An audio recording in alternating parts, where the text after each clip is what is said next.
اللہ تبارک و تعالی نے جب ابلیس سے یہ فرمایا کہ تو نے حضرت آدم علیہ السلام کو میرے حکم کے مطابق سجدہ نہیں کیا، تو اب تو یہاں سے چلا جا، قیامت تک کے لیے تیرے اوپر لعنت ہے۔ تو شیطان کہنے لگا کہ مجھے مہلت دی جائے، تو اللہ تعالیٰ نے اسے ایک معینہ اور مقررہ وقت تک کے لیے مہلت دے دی۔ تو اس نے کچھ دعوے خود کیے، کہنے لگا کہ میں لوگوں کے رستوں میں بیٹھوں گا، انہیں گمراہ کروں گا، ان کے خلاف چالیں چلوں گا، وسوسہ اندوزیاں کروں گا، اور کس حد تک لوگوں کو گمراہ کروں گا اور کن کن کو گمراہ کروں گا۔ اس نے کہا میں ان سب کو اجتماعی طور پر گمراہ کروں گا، ہر ایک پر اپنا جال پھینکوں گا، ہر ایک کو اس کے معاملے کے مطابق راہ حق سے ہٹانے کی کوشش کروں گا، الا عبادک منہم المخلصین، لیکن مالک جو تیرے مخلص بندے ہوں گے نا،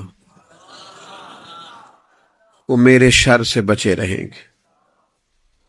دنیا میں ہر طرف شیطانی وساوس پھیل چکے، چاروں جانب فتنے، گمراہ کرنے والی باتیں، گمراہ کرنے والے رستے،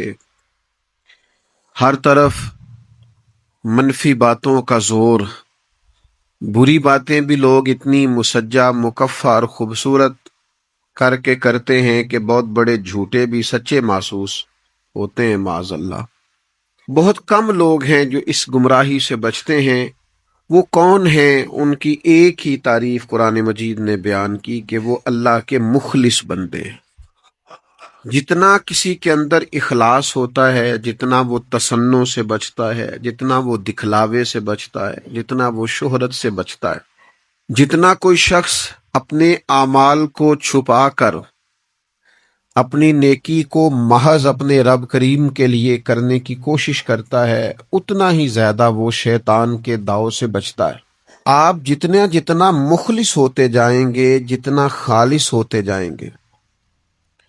جتنا آپ تصنع سے، دکھاوے سے، ریاکاری سے، بناوٹ سے، شہرت سے بچتے جائیں گے،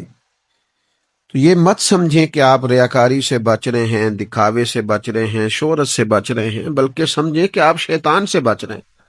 وہ مزین کر دے گا نگاہوں کے سامنے، وہ تعریف کو مزین کر دے گا، بار بار نفس کو تسکین ملے گی، بار بار آپ محسوس کریں گے کہ میری تعریف ہو رہی ہے اور ہونی چاہیے، میری خوشامد ہو رہی ہے اور ہونی چاہیے، لوگ میرے لیے کیا کیا مناقب کہہ رہے ہیں اور ہونے چاہیے۔